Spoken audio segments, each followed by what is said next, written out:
What's up, brother? It's another Tuesday here on D3 Dugouts, Dumbbells, and Dingers. Kyle Schassburger and David Kahn at SportsCon4 at Kyle Schass.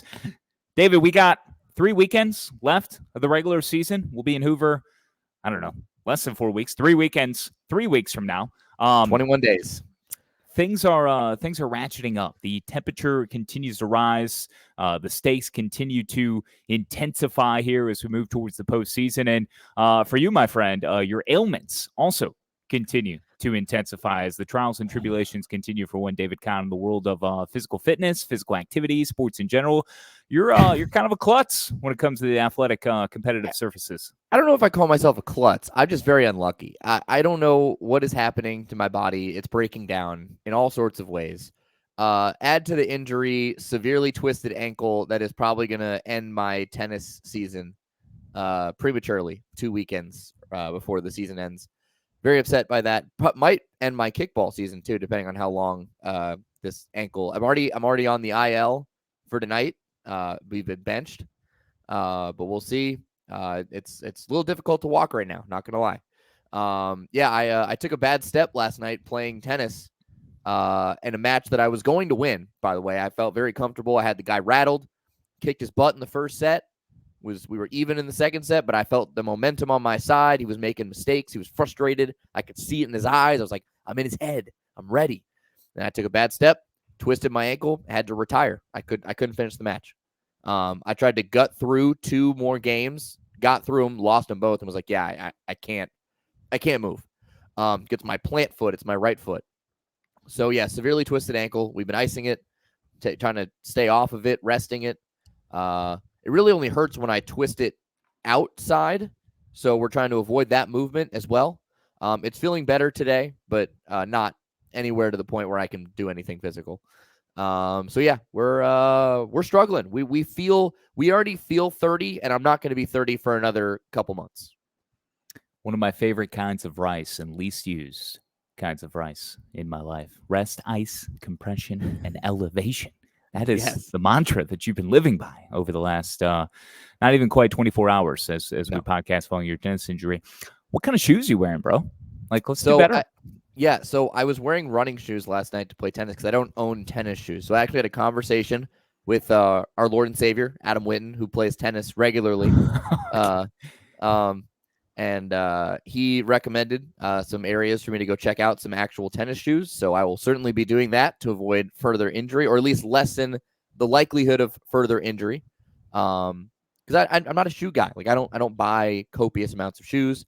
But apparently I might need to get some actual tennis shoes in stock. I have golf shoes, but I don't own tennis shoes, so I might need to get some of those. And hopefully save my ankle from future and further injury.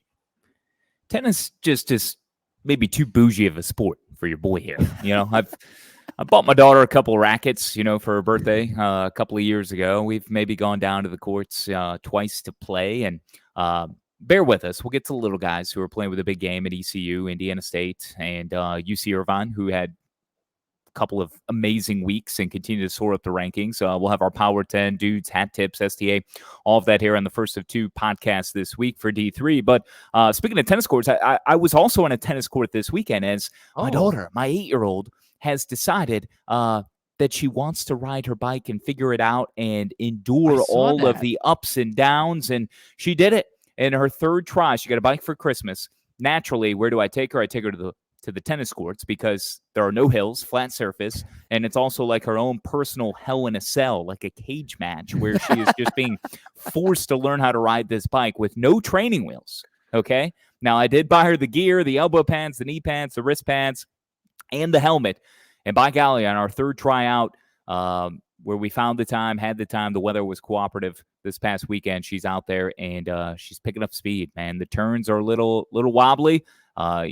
Nearing a heart attack at times watching her and just holding my breath. But, man, what a sight, to see your little one, your offspring, pick up one of life's greatest metaphors. And that is, it's like riding a bike. So, now I can use that and she enjoys it. I love it. And she's continuing to be a softball savant. So, dude, she is 13 for her last 13 on the diamond. We got games Wednesday this week and Wednesday night and Saturday. So we'll see if that streak can continue. Yeah, she's great, man. So cool. All right. You know who also is great? ECU, perfect 4-0 week. They're up to number 5 nationally in the rankings. I've got them even higher than that in my Power 10. I've got them at number 4. But UC Irvine, they took care of UC Riverside easily. It was a battle of the top in the Big West against the bottom. UC Irvine wins again, 32-8, 14-4, up to number 9 in the top 25 rankings this week. And Indiana State at number 24. And we will hear from their head coach coming up later this week, and Mitch Hannes. Yeah, really excited to get Mitch Hannes on. We tried to get him on last year when Indiana State was making their late rise, eventually going all the way to the Super Regionals that they didn't end up hosting because of the Special Olympics. But we're excited to get him on. Thank you to Seth Montgomery, by the way, the SID for Indiana State, for helping hook that up. But we will have him on Thursday. Get all the inside scoop on the Sycamores that you could ever want and more. We promise. We will have it all right here on Dugouts, Dumbbells, and Dingers. ECU, yeah, I mean, I think we should start with the number 5 rated Pirates, right? Because they are putting together a special season yet again. I mean, this feels like copy paste because we say it every year. Cliff Godwin's got his team ready to finally break that glass ceiling and get to Omaha. I don't know why I'm saying this, because it's not, but this team feels different. It just does. I don't have any other reasoning for it. The stats are what they are, but this team just feels like it has an extra bit of momentum, feel, grit to get through and finally break through to the College World Series. They're 35-8. They're 14-4 in the American. They're winners of their last 8. They're number 5 in the country, which I'm not sure if they've ever been number 5 in the country. They've certainly never finished at number 5 in the country. Their highest finish ranking ever was number 8. I don't know if they've ever been this high at all, but they're just coming off a sweep over the weekend in Memphis where they outscored the Tigers by 30 runs. They haven't lost a series since late March. And you look at some of their guys. Let's start on the pitching side, Shaz, because we've talked about their relievers and Wyatt Lunsford Shankman and Danny Beal, who are both absolutely money. But Trey Savage and Zach Root are 2 of the most dominant starters in all of college baseball right now. Their third starter's kind of a bit of a question mark. Ethan Norby, Jake Hunter have kind of been tag teaming that role, and they've had some mixed success. But their pitching as a whole is only allowing 3.5 earned runs per game. That wins you ball games. They're giving their offense an opportunity to blow teams out of the water, which is exactly what they're doing because they're averaging more than 8 runs per game. We told you they outscored Memphis by 30 over the weekend. So this ECU team is just built to absolutely, send teams to the woodshed. And if they continue to do that, there's no reason they shouldn't be in Omaha. Yeah, 36-6, plus 30 run advantage at Memphis over the weekend. Beat NC State in the midweek too, and what was an intense showdown in Greenville at Clark LeClaire in front of largest crowd ever that stadium had ever seen, and that was just in the midweek. So they get an emotional victory over NC State. An in-state rivalry, in spite of being in different conferences, still the directional school in ECU, who is always looking up at some of those other institutions, but still considers themselves as powerful, if not as premier or, as substantial with just as much promise as any other school in the state of North Carolina, which is what makes ECU and this burgeoning program under Cliff Godwin, what they've become over the last several years. This model of consistency, it's made them so fun and so promising year after year, trying to break through that glass ceiling, as you said. And I think you're right. It's an added purpose. We talked about it early last week before the NC State game. It just seems like, and I kind of did a heel, and I'm like, look, I did not pick them to go to Omaha because I was trying to come up with the reverse jinx. Last week I said, okay, yes, this team is going to Omaha. They respond with 4 wins this week. They're perfect. Overall on the year, 35-8, 14-4 with the 2-game lead over UTSA. That's 8 straight now on the road. They got USF coming in this weekend. They're just they're playing with all the momentum that you would need for a team to complete and continue what is a special season. They sweep the AAC awards too as well. You bring up Savage. Yeah, third time they've done this. Savage on Friday night in what was a 14-0 win. Trey went, I think it was 7 innings. Yeah, 7 innings, struck out 12, just 2 walks, and allowed just 1 hit. It was his 7th digit strikeout effort of the season. Carter Cunningham was 9 of 16 on the week. He had 9 runs scored, 10 RBIs, 5 walks, 3 doubles, 3 home runs, including a pair on Sunday. Just continuing to rake. I mean, this team has all the answers on the mound, in the field, offensively. ECU is living up to and really, I think, exceeding a lot of the expectations, which is kind of funny to think of. And again, just one more main bullet point that they've got to achieve. 2 more if you want to talk about winning a national championship. But this season would be a massive failure at this point if they don't go to Omaha.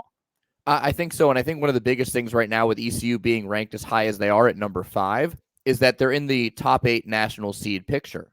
And I think in order for ECU to get to the College World Series, they have to be in the top 8.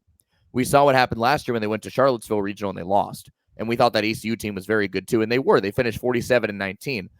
But the crowd at Clark LeClaire Stadium, the jungle, that environment is so menacing. We saw them take Texas to the brink a couple of years ago of getting through to the College World Series. And Texas is the team that gets to Omaha more than anybody. They've been 38 times, more than any other program in college baseball. So for ECU to be able to do that and have that much of an effect on a blue blood program like Texas in their home environment, I think they need to make sure they secure a stranglehold on that top 8 national seed for this postseason if they want to break through, but they certainly have all the pieces to do it. Let's talk about a team, though, Shass, that we've kind of hit on in and out. We've given them their praise, but they're in a conference that traditionally doesn't have, the big boys of college baseball, so they're not as talked about as much. But of course, we're talking about UC Irvine, right? Number 9 now in the country. They're inside the top 10 for the first time since 2014. They went 4-0 this week, all 4 wins on the road, albeit against UCLA and then UC Riverside, the bottom team in their conference. But they outscored them 42-11. So it wasn't like they just won the games. They beat the snot out of UC Riverside on the road. They're 32-8, 14-4 in the Big West, tied with UC Santa Barbara and Cal State Northridge. They already have beaten UCSB, and in 2 weeks, they closed the season at home against Cal State Northridge. So that series could decide who wins the Big West regular season. And obviously, you got the Big West tournament. But that could be a big decider in seeding and who ultimately ends up coming out of the Big West and making the NCAA tournament. But a lot to like about this Anteaters team. And I know you've certainly been paying a whole lot of attention to them too, as they've continued to ascend up the rankings, now at number 9. Yeah, 7 straight wins for them over the weekend, picking up the sweep, remaining perfect on the weekend, 32-8, 14-4. We've talked about all that, but what they're able to do, the balance week in and week out, and really, answering the bell and the bullseye, the target that's put on their back, especially since taking 2 out of 3 from UC Santa Barbara earlier this month in early April, when they took the 2 out of 3 at home against the Gauchos. And then, they lost a midweek game to USC, 12-5, 12-4 to USC the following week. But in between, or at that point, they struggled against UC San Diego on the road, lost, just won 1 of the 3 games there. But they went on to sweep San Diego State, and then UC Riverside. That's back-to-back sweeps. They kind of steadied the ship. So there was a moment there with the midweek games and then dropping the 2 out of 3 against UC San Diego that you wondered, okay, is this where things start to slide for Orloff and the Anteaters? But it hasn't, at least over the last 2.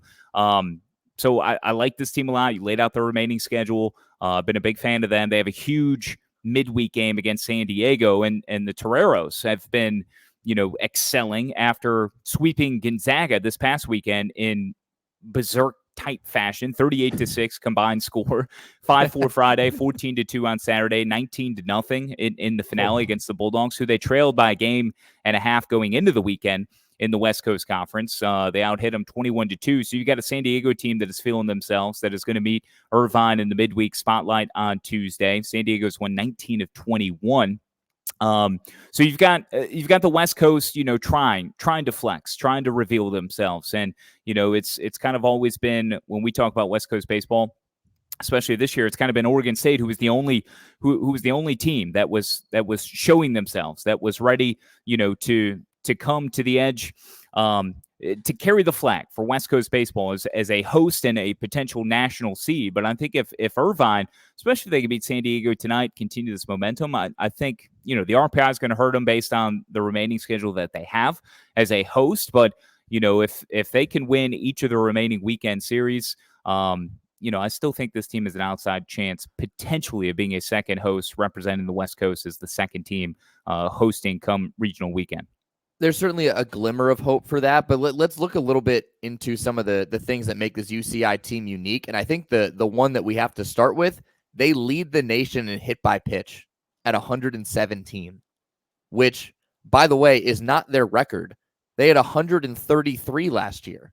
So they still need 17 more batters to get hit by a pitch to break the record that they set a year ago. So there's number one. Number two, what I want to point out is you talked about balance. I think that's a perfect word to describe the offense for this team because the entire lineup except one hitter is hitting basically 300 or better, and they all have 30-plus runs batted in.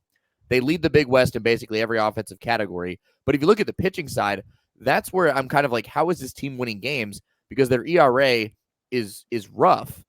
They have Nick Pinto, who's their bona fide ace, 2.77 ERA and 11 starts, 8-2 on the season. But then you look at the other guys, Brandon Liu hasn't lost a start despite having an ERA over 4. And then you look at the rest of the team and you go, okay, these ERAs are not numbers that you normally see from a team that continues to win ball games. But then you look at the offense. They're averaging 9+ runs per game.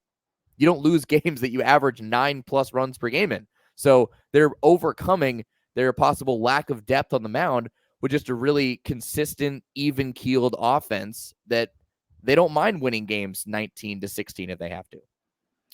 I love Brandon Liu, who has struck out 22 in his 40 2/3 innings, 5-0 record. And as you said, his ERA is at 4.20, north of 4. But in 40 2/3, he has struck out 22. He has started 9 of the 12 games that he has appeared in, but he's walked 17. He only has 5 more strikeouts than walks. I mean, it's nearly dead even. And then you look at their ace, Pinto. His strikeouts at 67, walks at 18. It's just, it's a, I don't know, a fractured, stat line across the board for all of these pitchers. But the offense will make up for it, to your point. And averaging, north of 9 runs per game, will cover a lot of wounds. It'll heal a lot of the deficiencies, certainly on the mound. And UC Irvine has been an enigma when it comes to that, but they're getting enough run support. So good on them. Fun team, 32-8, 14-4. They've won 7 in a row. Big midweek tilt with San Diego, and that's ahead of who was it they have this weekend coming up? It's Cal Poly. So you've got another contender in the Big West. Yeah, Cal Poly is half game back, right? Yeah. Half game back.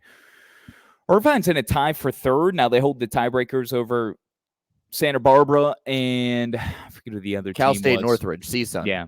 And that's who they play to conclude the regular season. Right. And you mentioned, we're talking about teams out on the West that Oregon State has kind of held the torch. Well, let's not leave out number one, Arizona, because they're nationally ranked. They're number 21 in the country. But let's also not leave out the team that is now tied with Arizona at the top of the Pac-12 standings. It's not Oregon State. It's the Utah Utes, baby. Into the top 25 for the first time ever, Shass. They are number 25 in the top 25 polls right now. Utah, 29-13, 14-7 in the pack. And they're, like I mentioned, they're tied for first with Arizona. They'll play them in 2 weeks in Salt Lake City. But the Utes have won 6 of their 7 Pac-12 series, 5 straight overall, after being predicted to finish 10th in the Pac-12 preseason poll. There are 29 wins, most for them in a season since 2011. How about the UD Utes at SLC? You know who their head coach is? I mean, you're going to tell me. This is I did not know this.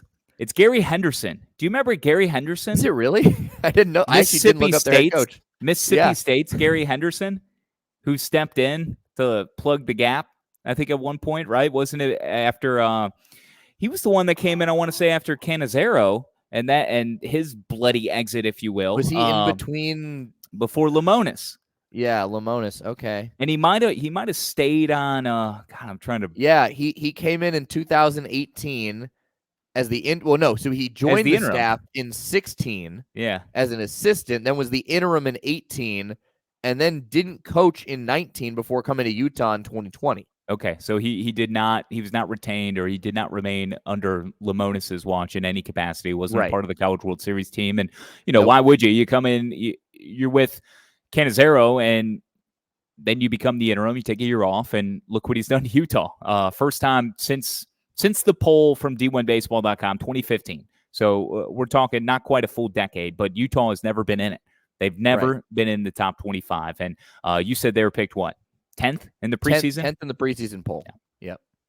Wow. But it's crazy. So Gary Henderson, by the way, I forgot all about this. He resigned as the head coach of Kentucky in 2016 because he was burned out from the demands of being a head coach in the SEC. So he stepped out of the head coaching chair and chose to become a pitching coach at Mississippi State in 2016. And then when he joined Utah, he was still an assistant for 2 years. This is only his third season as the head coach of Utah. So he has gone through a tumultuous career. He reached 200 wins faster than any head coach in Kentucky history. Mm-hmm. 272 players to the draft, and no stranger to the Pac-12 either, because he was a pitching coach at Oregon State even previously. So, man, Gary Henderson, little known fact. How about that? Knowledge is power. Just it really is.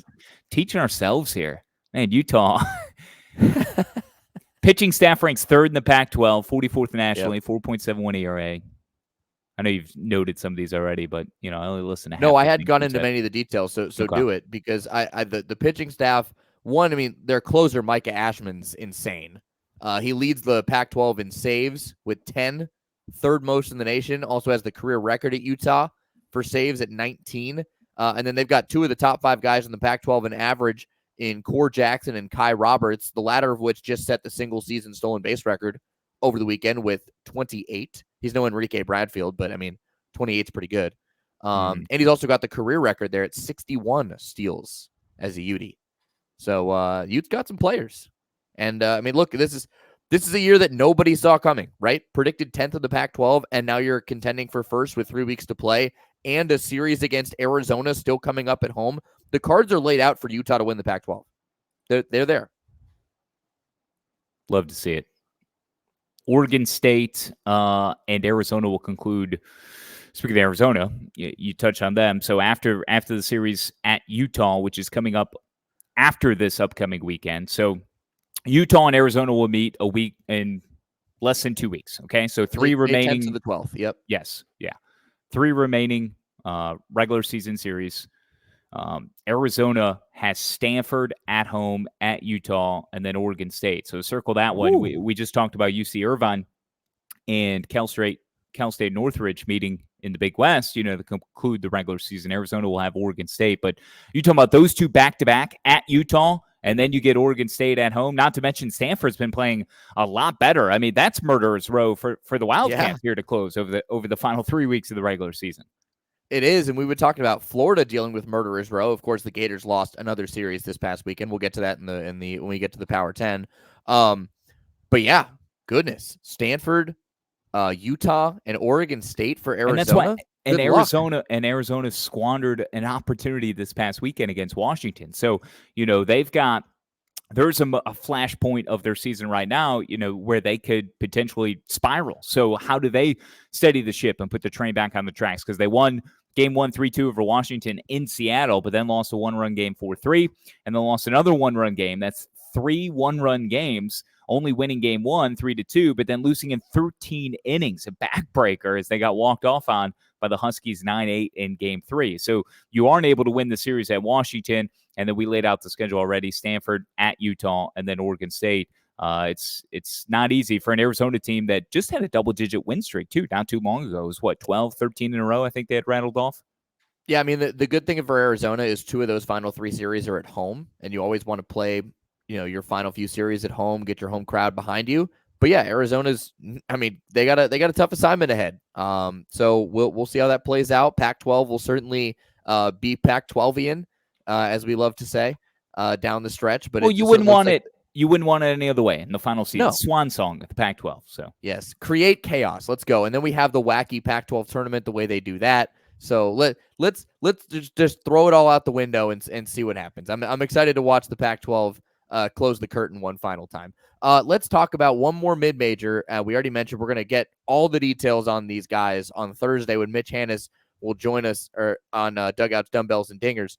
But Indiana State, Shaz, they're number 24 back-to-back weekends in the rankings, ranked in all 5 polls for the second straight week. That's the Sycamores of Indiana State, 31-9, 14-4 in the Missouri Valley Conference, with a 2-game lead on Evansville, who they also will play in 2 weekends in Terre Haute, much like Utah and Arizona. Indiana State, by the way, has not lost a series in conference play. They've won 8 straight overall, and this is a bludgeoning team. Four players with double-digit homers. Mike Sears with 15 leads the team, but there's 4 players in the double digits, and their starting pitching has been awesome. You look at their guys. You got Brennan Cutts and Luke Hayden, each with ERAs under 2.8. And then their third guy, who seems like the guy who makes a majority of their third starts, is Jacob Pruitt with an ERA of 1.29. So the Sycamores are built pretty well. They've got some power. They've got some good heat on the mound, and they're proven to be one of the toughest teams in college baseball. Again, remember, this team hosted a regional, won it, should have hosted a super regional last year, and then they go out this year and they have one of the top schedules in all of college baseball. They're number 25 in the non-con strength of schedule, number 10 in the RPI right now, and they have the most wins away from their home ballpark of any team in college baseball, with 20 wins combined between their road and neutral games this year. So Indiana State, right in the thick of it again. Yeah, Mitch Hannes just continued to build a juggernaut in the Valley. They've won 16 consecutive Missouri Valley Conference series going back to last year, 16 in a row. I mean, they are the standard. They are the juggernaut of the Valley. He's not building it. He's already accomplished that. He's just looking to continue the trend that has certainly terrorized other Valley teams here over the last couple of seasons. A team that should have hosted the Supers, but because of the Special Olympics, as you noted, instead they had to go down to TCU, and the Horned Frogs were the ones going to Omaha, not the Sycamores. But this team is 31-9 overall. Dropped the opener against SIU. Southern Illinois this past weekend came back to win the next 2 ball games, and they've got a nice little like international flavor too for some of these guys. And Randall Diaz, one of those, he was the Valley most outstanding player in their championship tournament a year ago. He's terrific. I look forward to learning more about some of these dudes coming up on Thursday with our visit with Mitch Hannes. So make sure you tune in to Dugouts, Dumbbells, and Dingers later in the week when we have that conversation with Mitch. But yeah, Indiana State is super fun team. This weekend they have, did you mention it? They've got, let's see, at Illinois in the midweek on Tuesday. And then they've got co-leader Illinois, by the way. Yes. And then they have Belmont for 3. That'll be at home, and then Evansville. So back-to-back home series before concluding on the road at Valpo. So Belmont, Evansville, and at Valpo are the remaining games inside the Valley for Indiana State, who is in the top 25 officially. They're in all the polls, as high as number 14 in perfect game. You gave the RPI at number 10. Just awesome stuff out of Terre Haute, which, we did. I might have to walk back some comments I made a year ago. Yeah, you do. About Terre Haute. I was about to bring that up. You better hope Mitch Hannes didn't listen to this podcast last year around this time, or about around a month from now, because you were hating on some Terre Haute. I was. I'm going to ask him to, set the record straight. Sell us on Terre Haute. Yeah, give us the places to go, where to eat, where to drink, where to hang out. Like tell us the hot spots of Terre Haute, right? Yeah. Where's the closest gym? I mean, Shass needs to know. 342 and 208 and 1 in 11 years. Mitch Hannes. Awesome stuff. Stud. Very, very much a stud. I don't have him in my Power 10. No, I don't either. But some of the teams that we've talked about, let's roll through these. I think you and I are the same on 1, 2, and 3, probably Texas A&M, Arkansas, Tennessee. That's accurate. Yep. Okay. So I mean, Texas A&M, it's rinse and repeat, because A&M beat Georgia 2 of 3, Arkansas beat Florida 2 of 3, Tennessee swept Missouri. So you can't change that. another 2-1 victory for Arkansas in a game where Hagen Smith pitched. He did not get the win. It was Gabe Gackle who came in. So Hagen got the no decision, but he did go 6 innings, surrendered 1 run. Gackle came in, and then Arkansas was able to push a run across in the 8th inning to win another 1-run game. It was the first of 2 on that weekend as Arkansas took game 1 of the doubleheader on Saturday against Florida. They opted to not pitch to Jack Caglione or pitch around him much of the weekend, and it was a wild game 1 where Arkansas won 6-5. So that's now 17 wins by 2 runs or less on the year. They lost the finale after Dave Van Horn decided to pitch to Jack Caglione in a bases-loaded situation, and what did Cags do? He deposited over the Baum-Walker Stadium wall for a grand slam. So, you just... damned if you don't. Dave Van Horn admitted after the game that, hey, I thought about seriously walking Cags when the bases were loaded in game 3. Amazing. Game 2 of the doubleheader. Like, he was this close. He said it in the post-game presser. And I'm like, dude. And then you pitch to him, and Cags hits a grand slam. It just amazing stuff. A&M at 30-6, 15-6. They had a wild game. We'll touch on that more in a second. But I want to come. That was game 1 of their doubleheader against Georgia in College Station. Georgia had a very tough week in terms of the competition they faced. A walk-off 15 innings over Clemson, taking 1 in College Station. They went 2-2.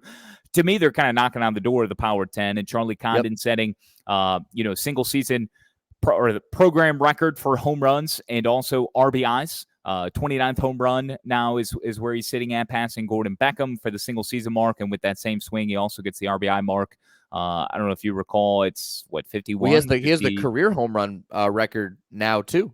Yes. Yeah. Both of those. So, but he did an RBIs, did a home run. Either way, regardless, the point is the Aggies get 30-6, 15-6. Our boy Gavin Grahovac had a great weekend. He also homered in game 1, and he had a couple of fine defensive plays as well. And A&M followed by Arkansas at 37-7, 16-5. That 6-5 win in game 1 of the doubleheader. Let's talk about game 1 of the doubleheader for Arkansas first before we pivot back to what A&M and what the Aggies and Bulldogs gave us. This was a tie game. I think it was 1-1. Florida went up like 5-1 in game 1 of the doubleheader, and then Arkansas answered with a pair of 2-run homers. It was Waheva Aloy had one, and then Peyton Holt, and then immediately after Holt's 2-run bomb and Aloy's 2-run homer in the late innings, I think that was in the 7th inning, Peyton Holt's out there defensively in the top of the 8th inning, and you want to talk about what the heck? This was the deke of the century, what he did in center field, Kahn. It was. I've watched it 15 times because I'm still trying to figure out exactly what happened because he deked me. I mean, the play that he made, and I don't even know if I can accurately describe it because he deked the catch and the throw, right? Like he double deked everybody. Like he faked like he had it, faked like he didn't have it, faked like he already threw it, and then threw it and doubled the guy off. Like, incredible. I don't know if the runner was just watching the motion of Peyton Holt instead of actually watching the ball go into his glove, but he must have thought Peyton caught it or didn't catch it or so. I'm not sure what the runner thought exactly, but incredible wherewithal by Peyton Holt just to be able to pull that off with the amount of trickery that he had and then to get a key double play for Arkansas. So it was your boy, your old Virginia Tech catcher. We know how you love to wax on Virginia Tech, the one who transferred from Hokie Land, Brody Donay, who was the runner. Oh, yes, Brody Donay. Sure. Yeah, who was the runner at third base. And, yeah, what Peyton did playing center field, you talk about a utility player. This is what Peyton was at the end of the year last year, coming in to spell Stovall late. But he's been moved around the outfield. Left field's kind of a by-committee position for Dave Van Horn at this point, but he decided to give Ty Wilmsmeyer a break in center field for game 1 of the doubleheader. And Holt's over there, and Holt goes up, hoists, and, yeah, just makes it appear as if he had already made the catch. So Donay started to take off, but then his base coach tells him to come back after Holt did make the catch right after. Holt alertly fires it into third, and Dave Van Horn said afterwards that, yeah, that is a play that these guys practice. I think Peyton Holt even had said as much in the post-game interview. This was a top 10 SportsCenter play also. So if you missed it, go look it up, Peyton Holt deke. You'll be just as amazed as we are. But Holt, who made the catch, decided to fire it into third, knowing that the base runner, Donay, in this particular instance, was probably going to be going back to the bag. So, and then it was Spraglot at third, who had to catch and then fire because Donay, after tagging, did decide to advance to home, and he was cut down by, I don't know, probably 6, 7, 8 feet. And it was spectacular. It's one of those plays you work on, Kahn, but you never think maybe you can pull it off in the game, in real time. Like, you might just be messing around in infield or outfield practice and, just trying to kind of a skills competition amongst the boys, in training. You're not going to be able to replicate and pull that off in a game, but somehow Peyton Holt did. And it was, man, that was fancy. It was. And it seems like he was trying to get Donay to leave the bag early at third so he could double him off there. But Donay, I think, heard his pitching coach or his third base coaches here saying, come back. Because you can see he goes back and tags again and then goes home. But because he had to start, stop, and go back again, I think that's why they were able to get him out at the plate. And you can see Kevin O'Sullivan, if you watch the video, just staring there in utter disbelief, going, what the heck just happened? So incredible play by Peyton Holt. Certainly the deke of the century, as you so eloquently put it. You love to see it. College baseball is a beautiful game. Tune in and watch because you see things like that here and there. So the winning streak ends for Arkansas at home. 69, right? Was it 69 straight games? Was that it? No, it was 69 days. Oh, from days. Their last, yeah. Oh. A little misleading, but I understand the marketing and promotion behind that. They had lost, I think it was game 2 against James Madison, that opening weekend series. So right, that's right. Okay, I read it very quickly. So losing game 2 to Arkansas ended the win streak at, I think it was at 27 is what it finished at, which became an all-time home winning streak, not just at Ball Walker Stadium. So good on Arkansas. It was 27 in a row, comes to a close. Florida's able to salvage at least one game. And you also failed to mention Hagen Smith, 300 career strikeouts. 300 career, yeah. Friday night. God, so good, man. That guy is just absolute tank. They had him on headset. I think it was Tom Hart and Chris Burke in game 1 on Saturday when we were watching with the Deke play and everything. And they had Hagen on doing an in-game interview early in the early innings. And he voted down Beyonce as a country music singer, which I think most of us can agree. She's not. Yeah, right. That's correct. Well, she's number 1 on the country charts and has been that way. I agree. Yeah. She's number 1 everywhere. She is Bay. She is absolute Bay. But she's not a country singer. We'll have a country music twist before we get out of here too, as well. So, yes. Okay. All right. So A&M 1, Arkansas 2, Tennessee 3. A&M winning game 1 against Georgia of the doubleheader on Saturday. They took the opener, win the series in game 1, but take me through this contest because Georgia, you thought busted this one wide open with what became a 55-minute first inning. But before we even got to the bottom of the first, the home half in College Station, the visiting Bulldogs are already up 9-0. Yeah, so Georgia scored 9 runs in the first. Texas A&M then responds with 8 runs in their half of the first. And then here's the wild thing. Georgia goes up 9-0 and then doesn't score again. And not only that, they got run ruled in a doubleheader in which they scored 9 runs in the first inning.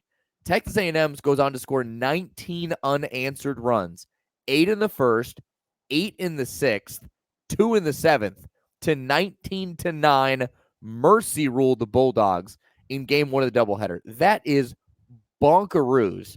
And you take a look at that first inning overall, 25 batters came to the plate in the first inning.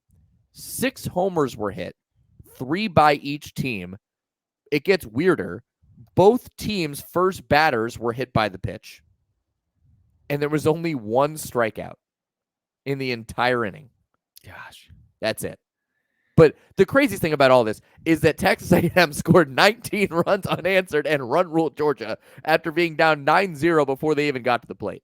If I was calling this game, my recap would be simple. Georgia plates 9 runs in the visiting half of the first. A&M answers with 8 and then goes on to score 11 more consecutively over the next 6 innings as Ted Burton, Travis Chestnut, his second home run of that game, ends it in walk-off fashion for the 10-run rule. 19-9. 19-8. 19-9 is the final. God, just amazing. 9-0, 9-8. A&M goes on to win 19-9 on a Travis Chestnut home run, his second of the ball game in the 7th inning. Insanity. Yeah. Absolute insanity. Pure insanity. If you have nothing else on A&M, Arkansas, Tennessee, let's reveal the remaining 7. Tennessee won a pair of Missouri. 3-2. They're clinging in there. They are clinging to dear life in all of these games. They win a couple more of those, and they are right in the thick of this SEC race. But Missouri, man, they are trying hard. Missouri pitching frustrating Tennessee as much, if not more than anybody else. That offense just befuddling them in ways that Tennessee has not been befuddled all year. Yeah, Tennessee is able to come away with the sweep. At home, they're 37-7, 15-6. All right, so we're the same on 1, 2, and 3. 4, I'm going to give you the rest of mine. At 4, I've got ECU, so I got them one spot better than the top 25. Number 5 for me. Okay, 35-8, 14-4, 8 straight wins off the sweep of Memphis. They've been a top 8 national seed twice before. You brought up the Texas one from a couple of years ago. That's when they hosted, first ever, only ever, super regional appearance hosted by the community of Greenville and Clark LeClaire Stadium. ECU still looking for that first ever bid of the College World Series. The other time was in 2001, where they were the number 7 seed, and this was before 1 through 8 meant that you were hosting. They actually went to Baton Rouge in 2001, but so they're in search of their third ever top 8 national seed, which could and should secure another super regional hosting opportunity should they escape regional weekend in Greenville. So ECU at 4. I got Clemson at 5. 2-2 week. They Clemson lost. At 4. Yep. Okay. So we flip-flop those. 1, 2 out of 3 at Louisville. A lot of runs scored in that series over the weekend. That was on the road. 34-9, 15-6. That's all I got on it. Florida State, I've got at 6. They go to Duke. They go to the Cougs. 9 for me. Okay, so I'm more high on FSU and Link Jarrett following winning a series at Duke. 4-2 and 7-6, a couple of tight ones, and the Blue Devils bunching them 16-4 to salvage Game 3 at Jack Coombs. 34-9, 13-8 is FSU. I've got them behind Clemson, keeping them there because they blew a couple of games against Clemson. Clemson has the head-to-head, but man, I wonder how much differently maybe that series could go at any point. It's a coin flip. I feel like Clemson, Florida State. And then Oregon State at 7, 33-10, 12-8 in the league. Took the first 2 against the Ducks in the final scheduled Pac-12 series, final scheduled baseball games in conference play, because they do have a midweek game here on the day we're recording on Tuesday night. That's not a conference game. That'll be in Eugene, but Oregon State lost the rubber matchup to the Ducks 7-1 in Corvallis. They do win the series, so trying to right the ship there. Duke at 8 after losing the series to Florida State. This is their weekend off in conference because of exams. They're going to play Linwood, the Lancers, Saturday, and I don't know if it was Saturday, Sunday, or Sunday, Monday, but either way, they're not competing this week because of exams. They will finish. One important note I made on Duke is you want to make a case for them as a top 8 national seed to at least try to secure that and take care of business here down the stretch. They're at Georgia Tech and then home to North Carolina. So being out of ACC play this weekend, they've got one road series remaining at Georgia Tech, and then they conclude against their rival North Carolina at home. They also have a game in Greenville against ECU on May 7th. So that's a week from tonight. Oklahoma State at 9, 30-14, 14-7. I'm way higher on them than I know you are. Than most are. Oklahoma State. Do you have them in my your power 10? Yeah. Are they? Okay. Yeah. All right, I got them there following a sweep of BYU. They outscored Cougars 40-15, but, man, it's not easy for them to close at Texas Tech, at Houston. They're one game back of Oklahoma. Sooners dropped the series to Texas this past weekend, took the opener and lost the doubleheader. 7-inning doubleheader because of the storms wreaking havoc across the Midwest. And UC Irvine, I've got it at number 10 as well. We've waxed on the Anteaters enough to this point. So ECU, Clemson, FSU, and Oregon State. That is 4 through 7. Then Duke, OK State, and UC Irvine round out my power 10. All right. So for me, Clemson at 4, ECU at 5. You touched on them. I left Kentucky in at number 6, despite losing 2 of 3 at South Carolina. That's a tough place to play to go to Columbia. I thought Kentucky put up a a good effort. It's tough to win on the road in the SEC. I had Kentucky at number 4, so I dropped them down. I know that's their second straight series loss after not losing a series all year in SEC play, but I'm going to keep them in the Power 10 at least for another week. And also, another what the heck? Yeah, Ethan Petrie. They weren't able to overcome the base running mistake of South Carolina and Petrie on Sunday. So Ethan Petrie, to recap for those who didn't see it, Ethan Petrie hit a 3-run bomb on Sunday. But when Petrie rounded first, Austin Brinling instinctively, who was at first, came back to the bag to make sure the ball wasn't caught. And then realized, oh, it's a home run. I got to run. But by the time he started running, Ethan Petrie had passed him on the base paths. And the rule is Petrie's then out. The home run counts, but it's only 2 runs. Petrie's out. So it's a home run out for Petrie, which is crazy. But here's the thing. I don't know if this is more on Petrie or Brinling, the base coach. Somebody's got to know what's going on and like stop Petrie or tell Brinling, dude, like go. Someone messed up real bad right there. I haven't seen a lot of angles on that home run other than the base running and like the outfielder like going back at the wall. Like there's not enough to really even try to formulate some sort of reasoning as to why that happened. You just see Brinling kind of going like, go back. By then Petrie's already passed him and it's over. I'm clueless. That's 2 straight series lost by Kentucky now. So you're keeping them in the top 10. The one note that I did make, the one note I did make was I've dropped Kentucky after 2 straight series loss. So, so I've got Oklahoma State in my Power 10 as well. They're number 7. Vanderbilt stays in for me at number 8, despite dropping 2 of 3 to Mississippi State. FSU number 9, and then UC Irvine number 10 for me. Wake Forest out after we said they couldn't lose the series, and what do? They go to Notre Dame and they lose the series. Come on, Deeks. So you can't have that if you're Wake. I dropped Duke out of my Power 10, but they're still very much in consideration. And then Oklahoma dropped out after losing the series at home to Texas. I realized I left Oregon State completely out of the Power 10, and that is an egregious mistake on my part. I just forgot about them. Sorry. What are we doing? They should be in there. They'll be back in next week. My bad. I completely somehow, when I redid my rankings, just totally forgot about them. So they're in the Power 10, I promise. I just forgot about them. Bad job by me. Travis Bazzana is coming for that ass. As he should be. So Oregon State, NC State, South Carolina, and Georgia all in consideration for me. Oregon State should be in. I will rectify my error next week.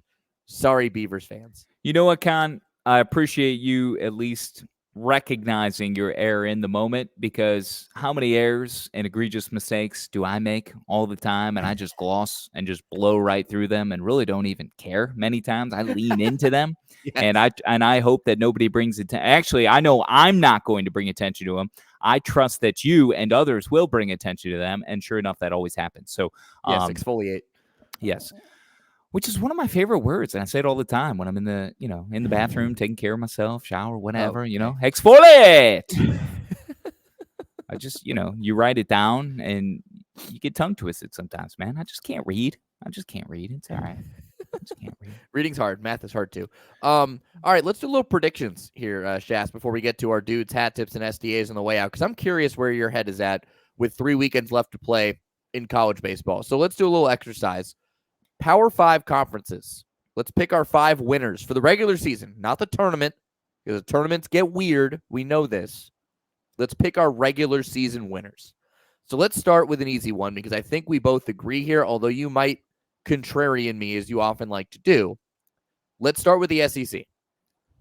I'm going to go with Texas A&M solely because that final series of the regular season against the Hogs is in College Station. If it was in Fayetteville, I'd go Arkansas, but I'm going Texas A&M. What say you? I'm going with Arkansas. I mean, come on, I've called games to them the last 2 years, so this is a biased opinion, but also sure. The Kool-Aid drinking tendencies of your boy here. It's that color is going to be it's going to be cardinal colored Kool-Aid. So give me Arkansas, and for all the reasons we don't need to rehash, but yes, no. I feel I feel strong about Arkansas, especially going on the road and feeling like they have something to prove. They've at that point in the season too. I don't think they're going to be as now. A&M did play for the SEC tournament championship last year, losing. They did, lost to Vanderbilt. Yep, losing to Vanderbilt. Arkansas kind of takes the approach, the LSU approach, the newfound LSU approach that Jay Johnson has instilled. It's like, who've won 6 of their last 8, by the way. Gauge jump, Here come baby. the Tigers. They've made the gauge jump. Him and Holman finally both pitched well in the same weekend. It finally happened. It took until the final weekend of April, but by golly, they did it. So, jump through 7 innings, no runs, 2 hits, 6 Ks, no walks. His last 2 outings across the previous weekend against Missouri, 14 innings. He's allowed 5 hits. Redshirt sophomore, didn't even pitch last year. Former UCLA transfer. Yeah, he was hurt. 14 innings, 5 hits, 1 run, 20 strikeouts to 1 walk across his last 14. And they had to win game 2 of the series against Auburn and Baton Rouge on a walk-off from Josh Pearson, an RBI single in the 9th inning. Auburn was able to salvage the finale. But now we're getting off topic. LSU is not winning the SEC, okay? I got Arkansas, you got Texas A&M. All right, next. All right. ACC, who you got? This is hard. I think this and the Big Ten are the hardest 2 of the Power 5, in my opinion. I'm not going to go Clemson. They still have a series remaining at Wake Forest. Yes, they do. I mean, this is a side-by-side schedule breakdown type thing. Yes, as I have done this. Well, you're better at homework, okay? Plus, it's more fun and entertaining when I try to copy off someone else's piece of paper in these moments. I'm going with North Carolina. Oh, okay. Why? So they go on the road to Duke to conclude. Yep. I'm just making sure I don't bludgeon myself this part of their schedule. But I mean, they have 2 more wins than anybody else in the win column right now, correct? 17-7, 33-11 overall. So they've got, because they just had out of conference, or let's see, Virginia Tech. They take 2 out of 3. Hang on. The Tar Heels took 2 or 3 from the Hokies over the weekend. Yes. In Chapel Hill. Yes. All right, so coming up, we got Charlotte in the Midway. All right, William Mary Campbell. Okay. We've got Louisville and Duke just remaining for North Carolina. So they still have their weekend kind of stepping out, their bye, if you will. They don't have any games this weekend. They play Tuesday, Wednesday, Charlotte, William and Mary, and then Campbell. All 3 of those games are at home. Campbell is May 7th, next Tuesday in the midweek. So they've got Louisville at home, and then they go to Duke. They don't leave the Triangle. They don't leave Tobacco Road, and they're already 17-11. Yeah. I mean, what more do you need from me? Come on, it's Carolina. I like it. I am going to go Clemson, but I would not be surprised if FSU pulls it out either. That is a tough trip for Clemson to come down to Deektown and take on Wake Forest in the boombox. But I could see them or FSU winning the ACC, and neither would shock me. Might be worthy of us trying to go to maybe a Friday night game or something. I think I got plans on the 11th, but May 10th, Friday, could be good. Twist my finger. I'll be there. Twist my ankle, you should have said. It's already twisted. Missed opportunity. Don't twist it anymore. That would hurt a lot. Let's go. Okay, Pac-12. Do we want to ride our upstart Utes, or are you going to go with the prohibitive favorite in Oregon State? Well, it's definitely not Arizona based on what we laid out. So I like how you phrased Utah or Oregon State. Yes, we're on the same wavelength there. I'm going to go with the prohibitive favorite, Oregon State. Sick. I picked Utah. Yep, okay, good. Sure did. Yeah. Throw a little more salt on the Oregon State wound that I absentmindedly created. Yeah. Well, you don't think they even exist, so of course. Apparently, I forgot that Corvallis is a city. Sorry about that. I've only been to Oregon once, and I did not go to Corvallis. All right. Big 12. I think this comes down to 3 teams. I think this comes down to Oklahoma, Oklahoma State, and West Virginia. Are the West Virginia coming off a sweep of Baylor. Oklahoma lost to Texas. Oklahoma State swept BYU this past weekend. I hate that I'm saying this because it's going to mean it's not going to happen. Give me West Virginia.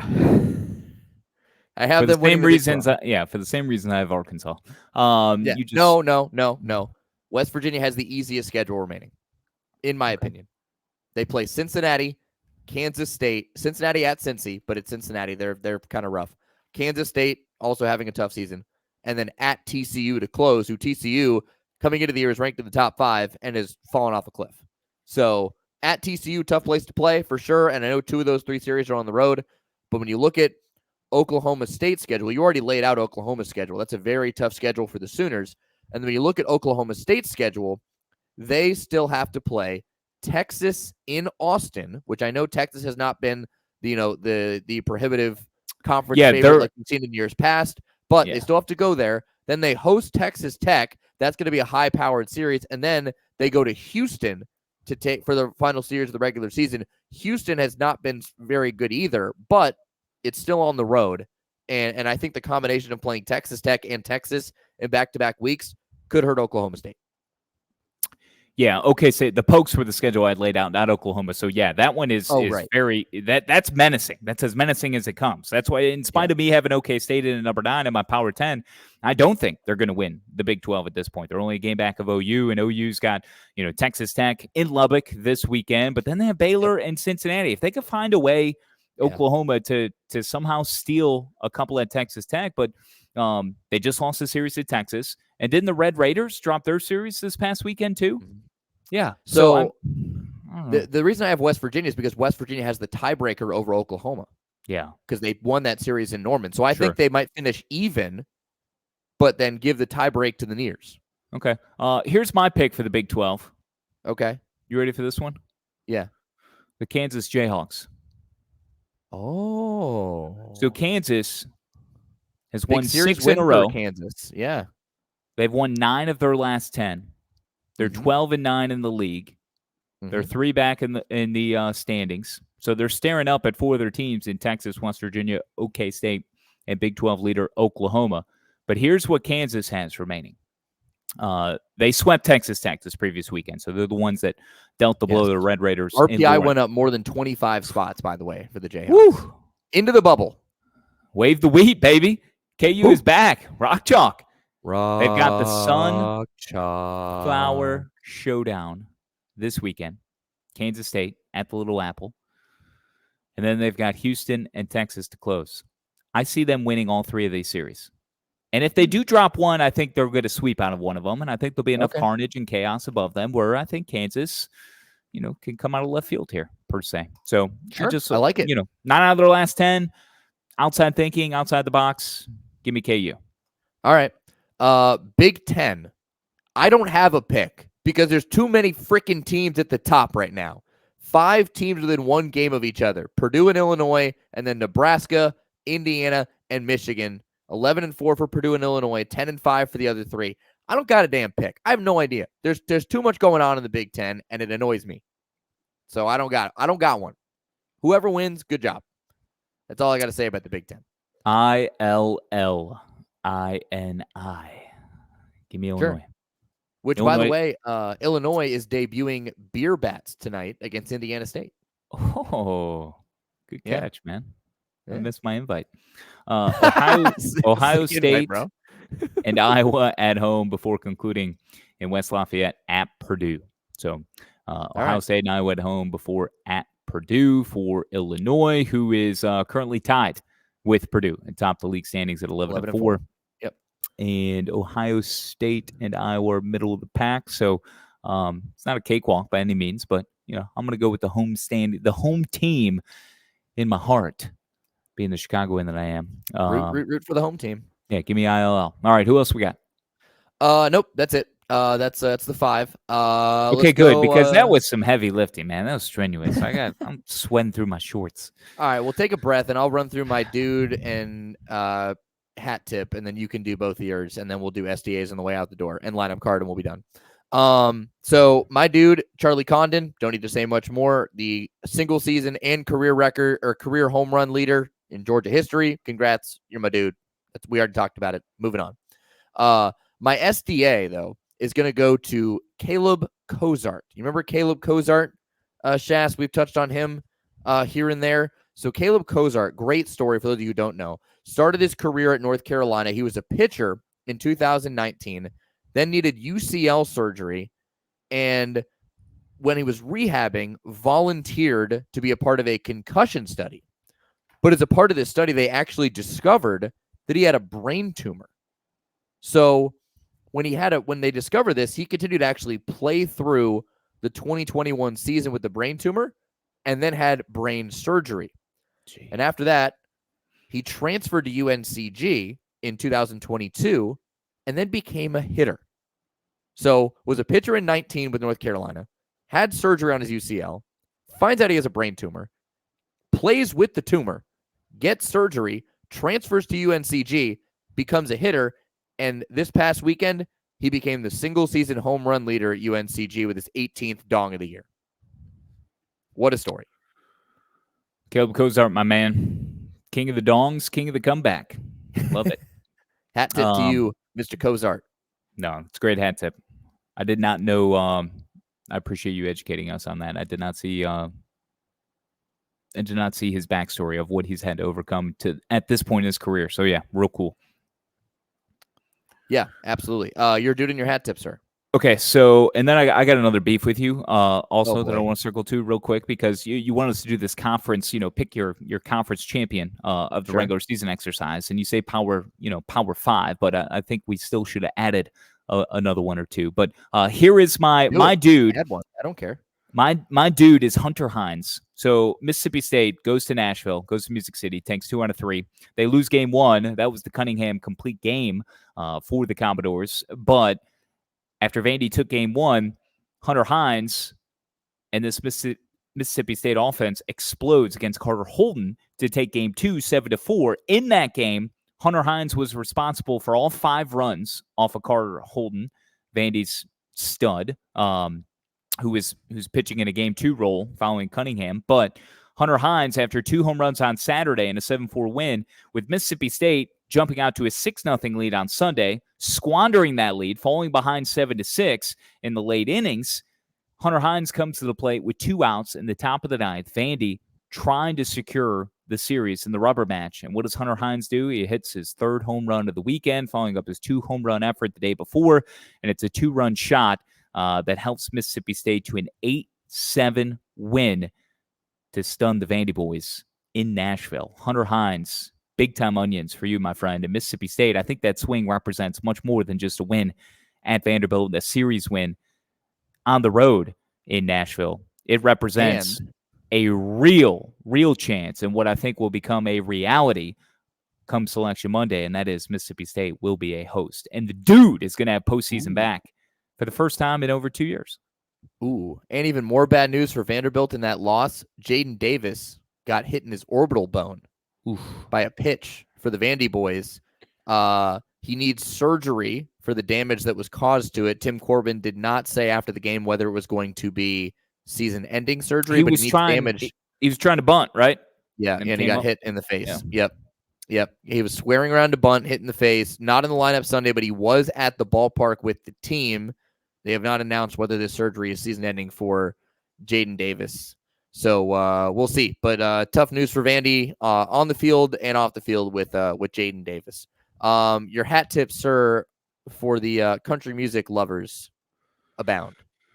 Yeah, so our boy, Zach Bryan, was aiding in the tornado relief efforts over the weekend, Sunday, ahead of his show, and it might have been even a little bit early on Monday, but Monday and Tuesday is in Omaha for the Quitting Time Tour, which we will be seeing coming up on August 4th once he is in Greensboro. But the lead here, the moral of this story is, look, thoughts and prayers certainly with all those impacted, from the tornadoes wreaking havoc on Nebraska, Kansas, Oklahoma. This area of the country certainly was under massive watch, and I believe at least 5 lives were lost last check in. But Zach Bryan, who's out there in an area, Elkhorn, I think is the town just outside of Omaha, that was part of the impact zone. Zach Bryan and his band members, they go out there and they help to pick up afterwards. They help in the relief efforts, and I thought that was super awesome, especially for a guy who's there to perform, who's got to work. He's got concerts, he's got people to try and entertain. And not only is he going to be, doing that here a second night in Omaha on Tuesday, as you and I come D3 on Tuesday afternoon, in providing an escape for that community and for those people that have tickets, and hopefully they can find, some solace in enjoying some entertainment in the form of Zach Bryan. But for him to come out and, aid the efforts, I mean, enough said. He said, the band and I are standing with you guys as we are playing some shows in Omaha. I'm so sorry to anyone that is having to deal with picking up the pieces of their homes and their lives. Just really cool, awesome stuff. And I know you second that as well. Oh, without a doubt. Great hat tip, and good to see Zach Bryan continuing to step up and help a community that is certainly in need right now. So you love to see it, and we'll be excited to see him in Greensboro.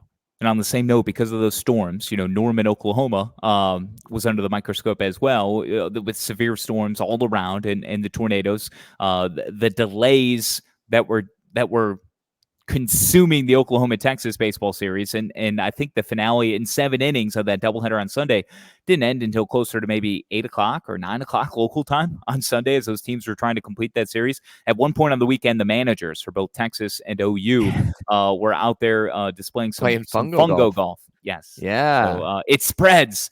It spreads, as John Rothstein on the college basketball side of things would say. It spreads. So. Yes. All right. Well, let's spread on over to our let's spread some social displays of affection, Shass, as we close things out here on Dugouts, Dumbbells, and Dingers. My SDA goes to the Texas State Arkansas State series. Now, I don't know if you saw this, but Texas State and Arkansas State were playing each other this weekend, and Texas State started this off by tweeting out their 3 starting pitchers in a graphic. Now, a lot of teams do this. This is not uncommon. However, Texas State did not know who they were going to pitch in the final for the finale, game 3. So instead of just putting a logo, whatever, something generic, nobody, they put a picture of Homer Simpson as their 3rd starting pitcher for game 3. And Arkansas State saw this and amazingly updated their starting pitcher for game 2 and said, since our opponent made a late transfer portal addition to fill their rotation, we've done the same. And they updated their starting pitcher to Peter Griffin for game 2. Oh, my God. So an SDA to both Texas State and Arkansas State baseball. Well freaking done. It made me laugh so hard. It was so good. Oh, that is awesome. I missed that. So make sure you do share that one. I'm going to have to go and look at that at SportsCon4, where you can find him. I'm at Kyle Schass. For me, it's simple. It's the T-shirt that I almost said our good friend. I wish he was our good friend. But Corey, we didn't really talk about this much last week. It happened Tuesday in the midweek when a fan in the left field landing at Alex Box Stadium, LSU game, Tommy White hit a home run that bounced out of the stadium, but not before going through the glove and off the head of a LSU Fighting Tiger superfan. His name is Corey, a large man that certainly encapsulates the Louisiana culture in so many different ways once you hear him speak, not just looking at him, but seeing his passion and seeing the way he operates and attends the games and brings his love and all of this. And, he's an LSU Tiger through and through as a fan, but he could not make the catch. He made a comment on the SEC Network broadcast, maybe Tommy White can sign the ball. He had to get a different ball that was thrown to him because the other ball exited the stadium, but he got hit in the dome. He took a missile off the bat of Tommy Tanks. And he said in the interview, I hope Tommy, maybe I can see him this weekend and he can kiss my boo-boo, is what he said. And yes. They posted a picture later in the week on Friday ahead of game 1 against Auburn. And I think the caption in that one was, and I don't know if it was LSU who posted or someone else, was Tommy kissed my boo-boo. And he was wearing a shirt that said, hit by a tank, ... and survived on the back. And it was just Love perfect. I think just amazing. I need one of those shirts, but I don't know if I deserve to wear it in the way that Corey does. So no, certainly the display of affection is all yours. So thank you. Yes, fantastic stuff there. We got a midweek lineup card, and then I got to run. So let's rip these off. 5-game slate for you in the midweek, all tonight. NC State hosting UNC Wilmington, who is one of the leaders of the CAA right now, against a red-hot Wolfpack team. Coming off a series win over Ball State. Of course, you already mentioned Oregon State at Oregon. The final iteration of that matchup is Pac-12 foes. West Virginia and Pitt, not necessarily a big game in terms of matchup because Pitt's been rough this year and West Virginia's been very good, but it's the backyard brawl at PNC Park, the home of the Pirates, so figured I'd throw it in there. And then you've also got Indiana State at Illinois. We mentioned Illini are debuting their beer bats tonight. And we're obviously going to watch the Sycamores because we have their head coach, Mitch Hanna's, coming on Thursday. And then UC Irvine puts their 7-game winning streak on the road, on the at risk tonight at San Diego, as the Toreros have won 8 straight. And that is your lineup card for the midweek. And we will end with the conference that you erroneously did not include into our conference champion pick'em here with 3 weekends to go that we should have added on top of the Power 5, and that is the Sun Belt. So just give me your selection, Louisiana or Troy. Troy just swept Coastal Carolina. Is now just 3 games back of Louisiana, who took 2 out of 3 from Southern Miss this past weekend. Those 2 teams meet this weekend. Surefire lock of the week from your boy will be focused on these 2 teams, but that's coming up on Thursday after our conversation with Mitch Hanna's. In the meantime, out the door, Sunbelt pick winner is at Louisiana, whose remaining schedule is Troy, on the road at Troy, Georgia Southern on the road in Statesboro, or at home to South Alabama. Troy is concluding with Louisiana at home. Then it's Texas State on the road and back home with James Madison. You already know who I'm picking. It's the Trojans. Put them back in the regionals. We're here for it. I'll take Louisiana. Peace. All That's a podcast, folks.